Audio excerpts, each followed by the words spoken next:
You're listening to ArTEEtude, a podcast with artists created and produced by Detlef Schlich, a visual artist and ritual designer, living and loving in West Cork, and best known for his essay about the cause and effect of shamanism, art and digital culture.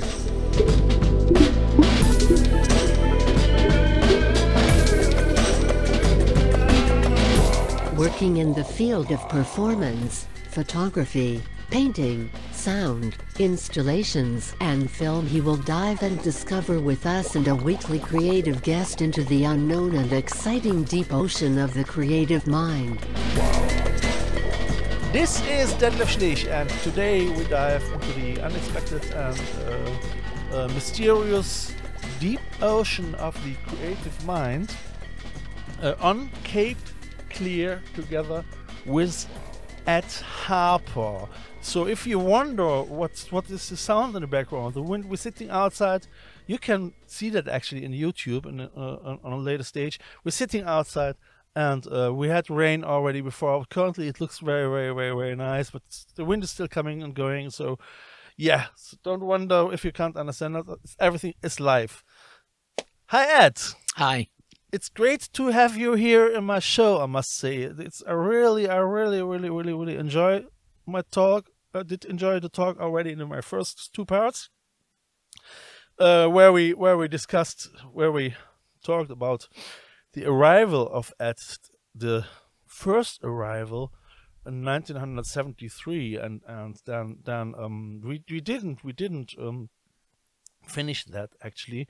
We just came to this point. I mean, if you can go back to the first 2 points, the 2 parts, where we speak about Ed's life in England and what he did, what he was teaching and at the university, or was it a university? It's a college of further education, which is kind of below university level, but they're curious creatures, college of further education. Yeah. It depends the one you're teaching and what it does. I mean, we went from very low level courses up to degree level, but I was teaching mostly in the middle. I taught adult classes. Well, they're all almost adult classes. Yeah. It was all post 16, and I taught, the oldest person I ever taught was 78. That was in an evening class. Yeah. So we spoke about that. We spoke about as well Ed's handicap because he is blind, and we didn't came actually to the point about his decision making. What it was that he came over here. So he came over here 73 the first time. So you felt in love with this island. Yes. Did you came back every year again? Yes, we came. I mean, both myself and my wife were teaching, so we had Easter holidays as well, and we came some Easters as well as the summers. But yeah, it's. I mean, I'd been coming to Ireland since the 1960s because of music, and but mostly travelling between sort of Donegal and Clare. I'd never come into County Cork, oddly enough.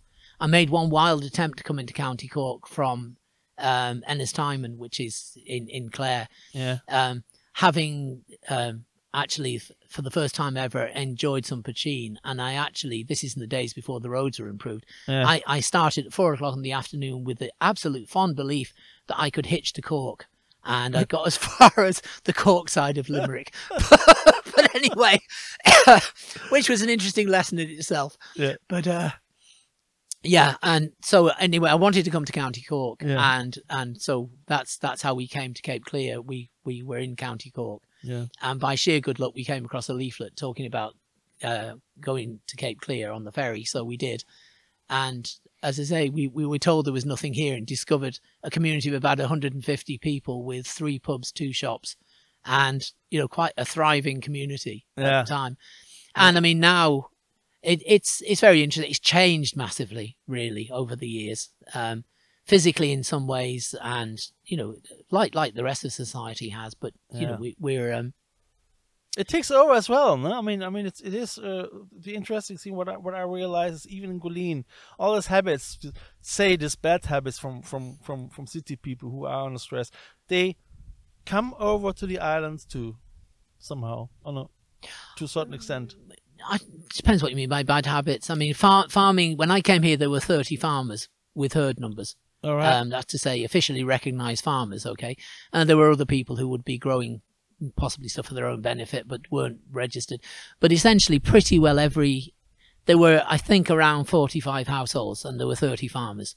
So that gives you an idea what the community was like. And there were a number of boats fishing at the time. Yeah. Now, the last commercial fisherman, person who was making a living from a boat that was based in Cape, stopped a few years back now. Yeah. Like what you hear so far? Make sure you never miss a show by clicking the subscribe button now. This podcast is made possible by listeners like you. Thank you for your support. Now back to the show. But there's still somebody who lobsters and things from the island, but he's primarily a farmer, I suppose. But it's changed massively. I mean, the sea and the land were the basis for this culture, really. Absolutely, yeah. Also, the Irish language was a big thing, and I won't get into the Irish language in a big way. Can you speak Irish?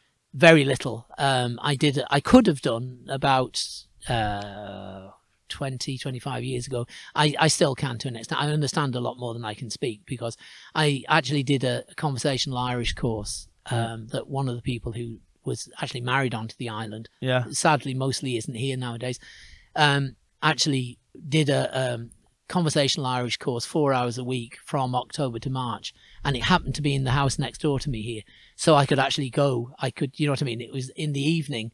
I could just finish doing my goats, go next door and do it for 4 hours a week. All right. And at that point, I could have held a slow conversation, or reasonably, a worthwhile conversation about the boats, the sea, the animals, that kind of thing. But I would never have been able to discuss politics or philosophy. All right.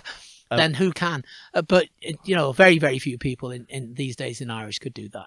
Probably. I mean, but the truth of the matter is, and I don't want to get too much into the politics of Irish. I could, if you want to do a separate podcast at some point. But I mean, one of the problems from my point of view about the Irish language is that way back at the beginning of the foundation of the state, this idea arose that the Gaeltacht areas were where the Irish language was, which was a matter of fact. In fact, that's where it was the very strongest. And that somehow these Indian reservations should be preserved. And so economic development was tied to, economic and social development was tied to the language in those areas. Mm-hmm. And it's a serious mistake, because if you just look at the statistics, the areas which have done best economically are on the whole, the areas which have lost the language. And the government is so stubborn in its ways that it is not changing with the facts. I mean, where the Irish language is growing now is around Gael schools, and that's mostly in the cities and in the country towns and so on. Yeah. And the people who are probably speaking the most Irish are now around those schools, and they're enthusiasts who want to speak Irish. And there is an awful tendency in the Gaeltacht areas. I mean, like we are, technically speaking, part of the same Gaeltacht as Ballingeary. Now, most listeners wouldn't know where either we are or Ballingeary is. But we're 10 miles off the coast, and Ballingeary, roughly speaking, I'm no great geographer, is about 40 miles inland. Yeah. The only thing we have in common is that we speak Irish. This is a very different community to Ballingeary. Right. And, some cultural aspects would be the same other than the language. But in Ballingeary, they do speak a lot of Irish. Down here, we don't. Not really. Right. And yet, statistically, because there is a government interest, there's a pyramid of Irish language civil servants, okay, from the local level to the minister. Yeah. And in odd cases, recently, we've had ministers that couldn't speak Irish who were ministers for the Gaeltacht. But the language, if the language is going to survive as a real language, it's going to survive not because somebody is paying people effectively to speak it. And if my feeling is, if we are disadvantaged on this island because we are geographically peripheral, that's why. Like all the other islands in Europe, that's why we're disadvantaged. And that's what the economic support and encouragement and so on should be tied to. Support for the language should be on a different basis, because And it should run across the cities and the government. I mean, you can get forms in the Irish language from virtually any government department. That's grand. You try and talk to them in Irish. You know, go and ask a serious question in Irish from any government department, and or anywhere. And that is the difference in attitude. It wasn't good enough to say, look, lads, with the Indians are speaking Irish in the Gaeltacht areas, we'll support them. They'll boom, and so Irish somehow will spread.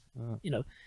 We have, by the way, we have an Irish college here. We used to have two, but one closed. Oh, here on the island? Yes, we used to have two. All so, right. I mean, it was an important part of the economy for those who were involved with the accommodation for the children, and the shop did quite well out of it and that kind of thing. But realistically, and I think it was great for the island because a lot of people came here and had an experience of the island as much as the language. But the state of teaching of Irish in a lot of Irish schools. Now, I'm not necessarily talking about the Cape, because on Cape, you know, the Irish language would be a bit more realistic to students because, you know, there are more people around who speak it too. But certainly in the city, I mean, like one of the really interesting things, right, is that, and stop me if I get into my feelings about the Catholic Church much, because I think the Catholic Church has done tremendous damage, unintentionally, to Ireland and the Irish culture, I mean, and the Irish language. Because, for instance, it's only recent they published the unabridged version of Peg Sayers' book about the Blaskets. And the abridged version is missing huge chunks that the Catholic Church didn't like. And, you know, I've talked to, I haven't studied Irish, but I've talked to plenty of people who hate Peg Sayers' book because it was boring. If it hadn't been abridged, it wouldn't have been boring. They would have learnt about the love life and the traditional means of contraception and all sorts of stuff, which, you know, marginally you would have said, okay, when they were doing their leaving cert, they would be 18 years old, they really ought to know about, and they would have been very, very interested. You take all that kind of thing out of it, you know, and then you're left with a situation where, yeah, sure, this is about these people living lives we don't know anything about, and we're being told we have to know about this. Why do we have to know about it? Because it's Irish and because it came from the Holy Land, you know, one of the islands, and it put people off. It's horrific.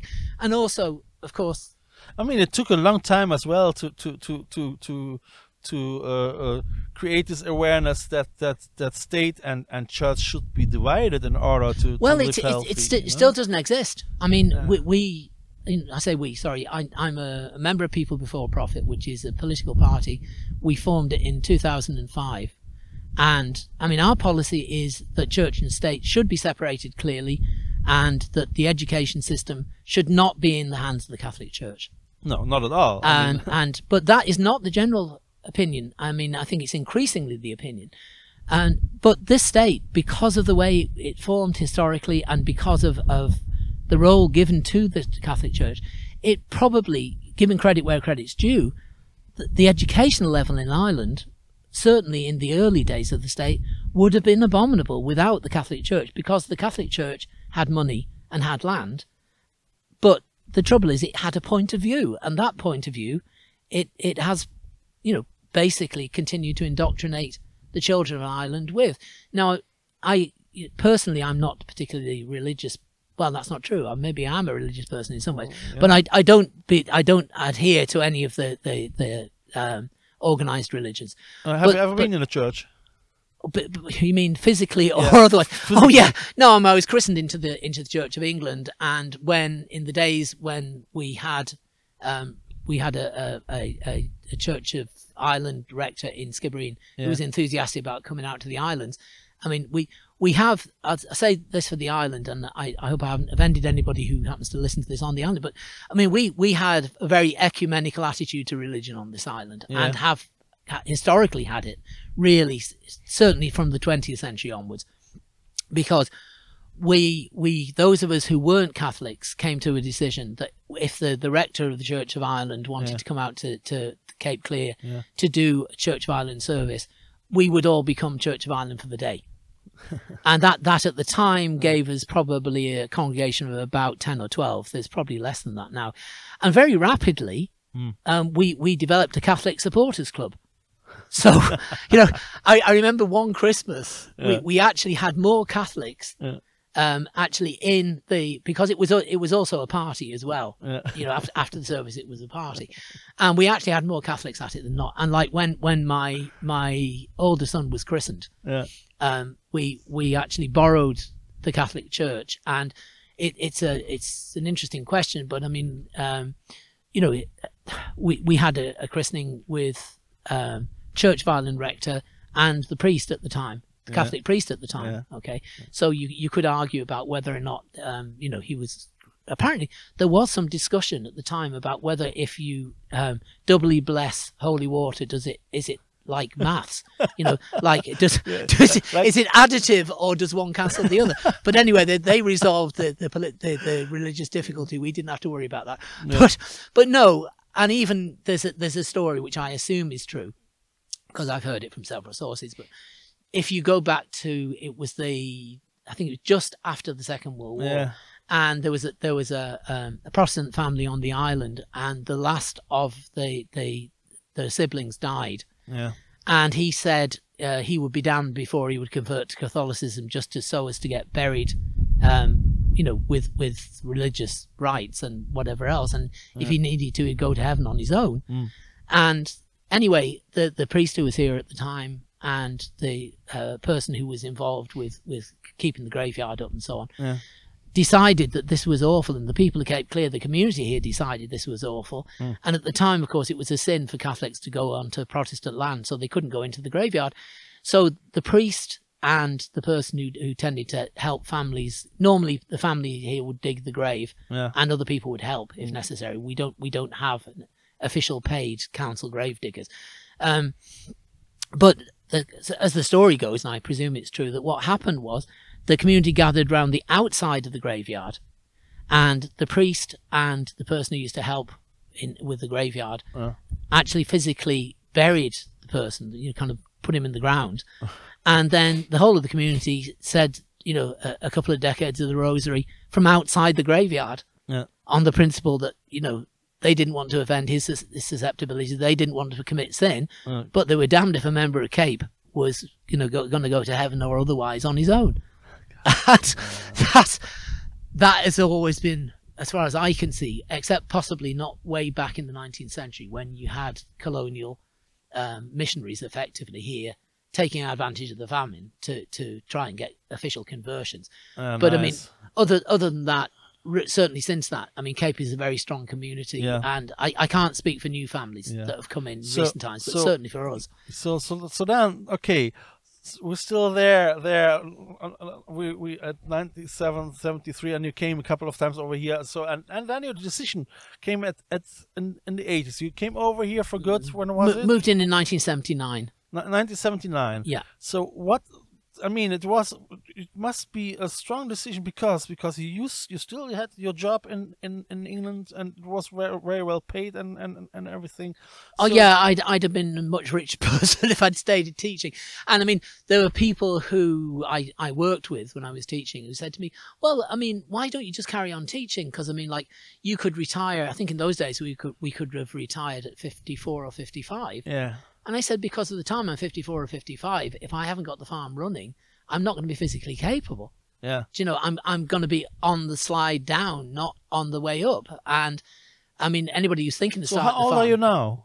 I'm 72 now. All right. Okay. And I'm falling to pieces. And, my ability this is why I need an apprentice, because there are things I can't do anymore. And I work with volunteers like my friend Andy here a lot of the time. But there are limits to how much, and you can ask volunteers to do. And also on top of that, it's a question of how long they can stay, because they all have lives. They come to learn, sure. They go away again, Yeah. And even pre-virus, the availability of volunteers was dropping because the number of hosts, which is a good thing, but the number of hosts was rising in Ireland. Yeah. So that the balance between hosts and volunteers has swung the way that, there aren't really enough volunteers to go round. So guys, so Ed needs urgently a volunteer. We mentioned that here in this episode again as well. Would be great if you want to stay long term. There are options and possibilities that you can do that. It's a lovely place. what I didn't say when we were talking about that before in the second part, was what brought me here. Really, was apart from the fact that I liked the place, and I'm interested in Irish music and that kind of thing. But the thing that brought me here was goats, because the land, I was really lucky, and I didn't understand, and I'm not going to go into it, but I didn't understand why the family I was buying from was selling so cheap. Now, house and land prices, obviously, that long ago were very, very cheap compared to what anybody would think now. Sure. But even at that, this land was going very cheap, and it was ideal goat land. And I actually looked at the wrong house. The house I looked at, I thought I was going to look at, had 5 acres. And I thought I was going to buy a holiday house to save me having to rent somewhere every time. And, you know, keep a good garden and probably sell or rent the rest of the land to somebody else. And then all of a sudden, I looked at the wrong house, because the estate agent had put in on the ad, key with Mr. O'Driscoll, right? And so I went to the pub. I mean, like 2/3 of the population, at least here at the time, were called O'Driscoll. So I went to Paddy Burke's pub, which was an internationally famous pub. Great man was Paddy, and sadly, you know, he's been dead a long time now. We used to have great sessions in there. Anyway, I won't get sidetracked into that. But anyway, so I went to Paddy's and I said, which Mr. O'Driscoll is selling a house? And he sent me up here to this house. And sure enough, you know, Donald O'Driscoll was selling this house, and his brother was here at the time selling it for him. And, you know, we looked at the house and, okay, it's a grand house. And then, do you want to see the land? Yes. And off we went. And I was no expert on land at the time. And, you know, it just kept going on. And I said, surely to God, this is more than 5 acres. And he said, yes, it's 27. And it was the same price as the 5 acres. And suddenly it became, I'm going to buy a holiday house with too much land. I could actually farm goats. And I've been passionately interested in goats since, well, initially, the first goat I ever met, I would have been 7 or 8 years old. And I just fell in love with the animal. And then when I was 16, I met somebody who was keeping goats, and I learned more about goats then. And I started reading up about goats, and they're a very neglected animal. And especially, they're also, I say neglected, they're neglected in Western Europe at this point in history. Almost certainly, goats next to dogs were the first animals we domesticated. If you look at most of the books, they'll tell you sheep were domesticated. Old sheep and old goats, I would challenge anybody to tell the difference in a skeleton, in an archaeological dig, because the plain fact of the matter is that, and actually the behaviour, I have a friend east on the island here who has Soay cross sheep, and Soay sheep, which are one of the old descendants of the old breeds, the European breeds that the Vikings took around with them, behave very similar to goats, not quite the same. And the great thing about those animals, the old breeds of sheep and goats, is that for a start, they eat a much wider range of things. I mean, one of the best things you can feed to a goat is gorse. They love gorse. They love brambles, right? The other thing about them is they will follow you. They're sociable, social animals. They're hierarchical. I saw that this morning. And like dogs, if you like, they're pack animals. And so we fit into that. We have a similar kind of social order, especially in the days that we traveled in small groups. So you could, you know, once you had domesticated dogs, you didn't need to drive your goats in front of you. You could literally call your goats. And if the odd goat was missing, you could send the goat to find it. You could send the dog to find them. But, you know, and the other thing about goats... Now you have trackers, no? Well, yes, now we use a GPS tracker, but you know, what a lot of people find peculiar about goats is their eyes. Okay, and that's one of their amazing features, because as I was talking earlier in the other part about dogs' sense of smell, that is useful to work with an animal that has a sense that's better than yours. Goats have a pupil in their eyes that they can voluntarily change the shape of, so they can get a panoramic view. And they can also shut the thing down so they can look at things in detail close to. Wow. Amazing. And it means that they have a fantastic, what goats see is movement. They're very good at seeing movement.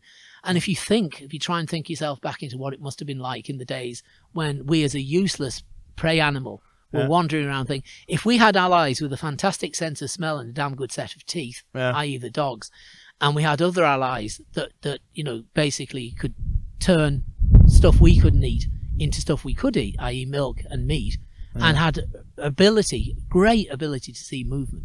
So they would startle and warn us if there was something creeping up on us. You know, no wonder we did well. You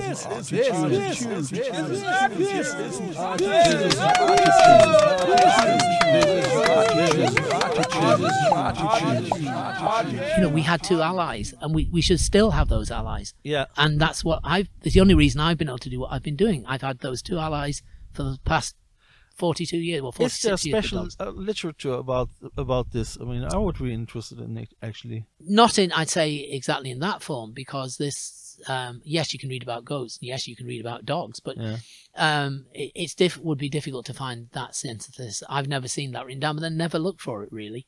You know, it comes from living with them and common sense. I mean, there's plenty of history that you can look at that virtually proves, you know, we lived as hunter-gatherers for a long time. Yeah. And then we became farmers and so on. But and I mean, goats on a world scale, there's more goat meat eaten than there is beef.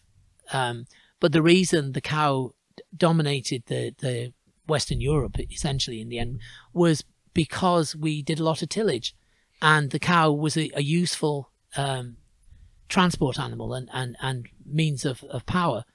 You could plough the field with a cow. You could pull a cart with a cow. Goats wouldn't be so good at that, you know. And if you want to see a culture where, you know, if you look at South America, now that not so much goats, but you're talking llamas and that kind of thing, that culture developed very differently, had different land, so it wasn't so into ploughing, but they had small animals.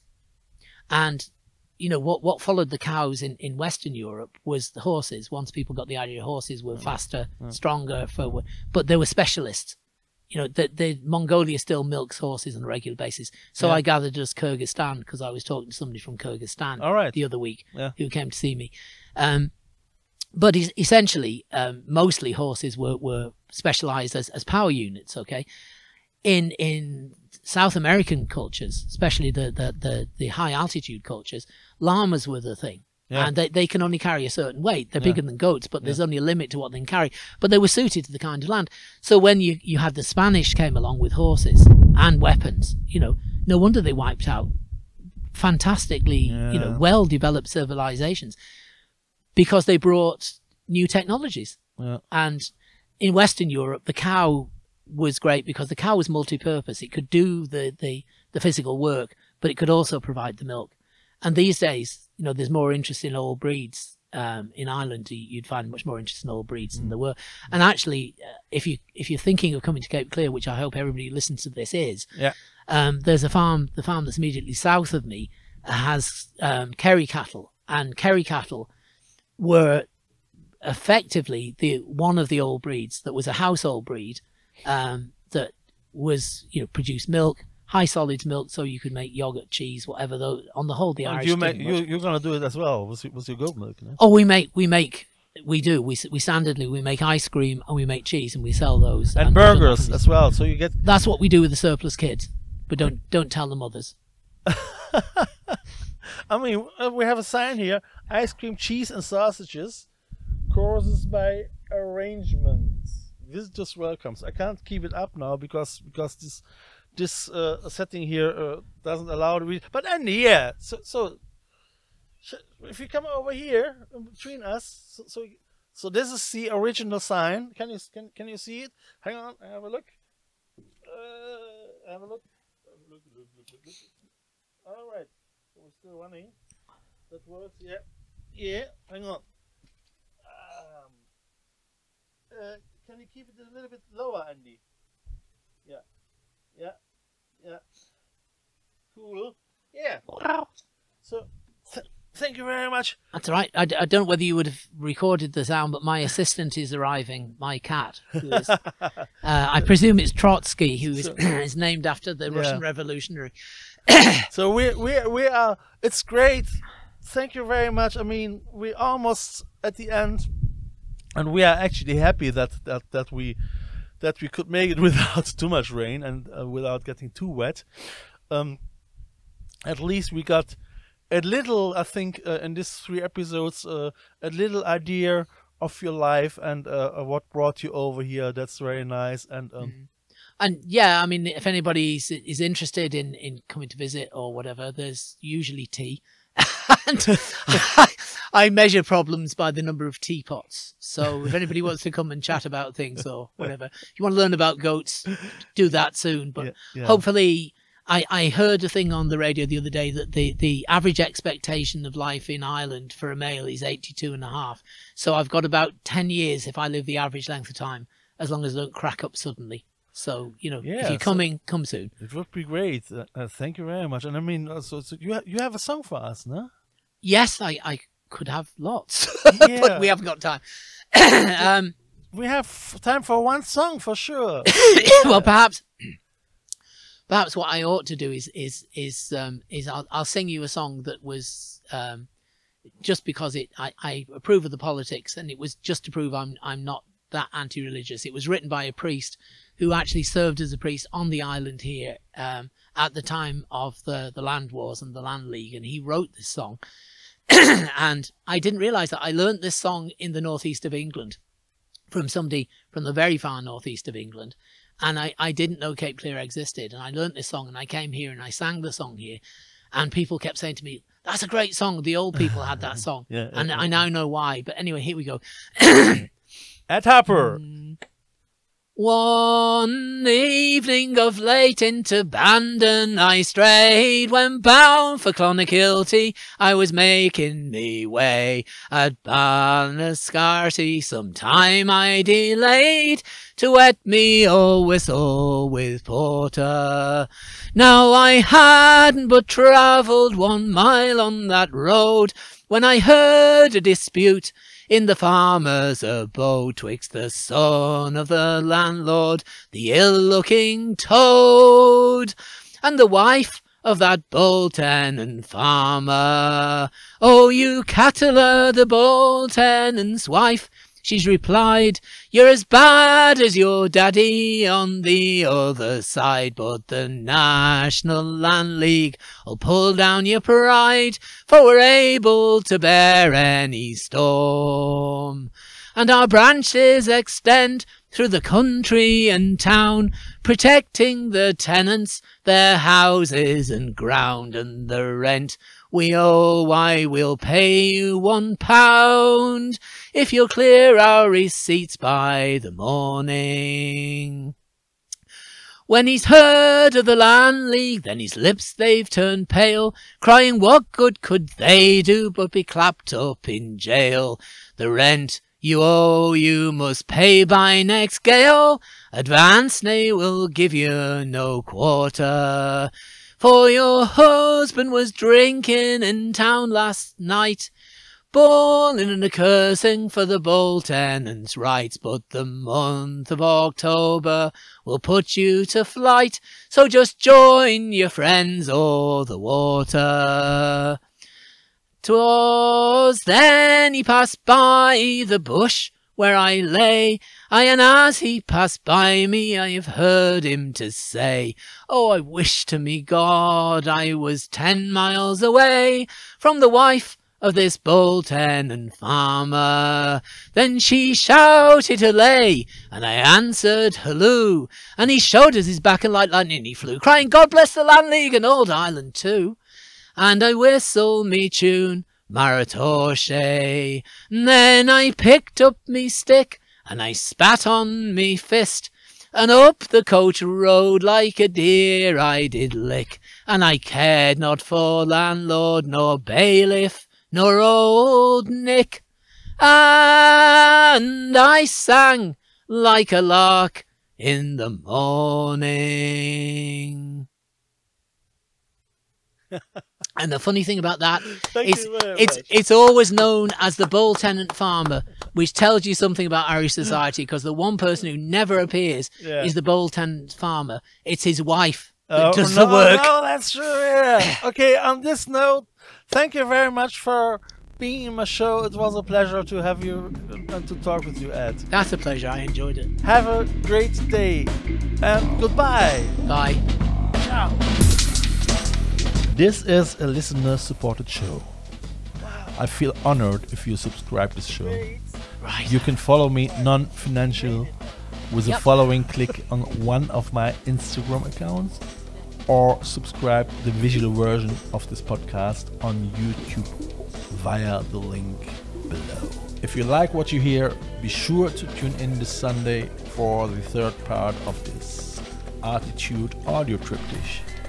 If you want to leave a donation for a coffee or a bus ticket, just follow the donation link via the ArTEEtude podcast account.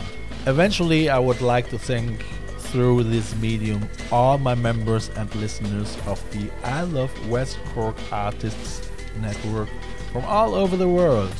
Just to remember myself that without you, this here couldn't and wouldn't happen.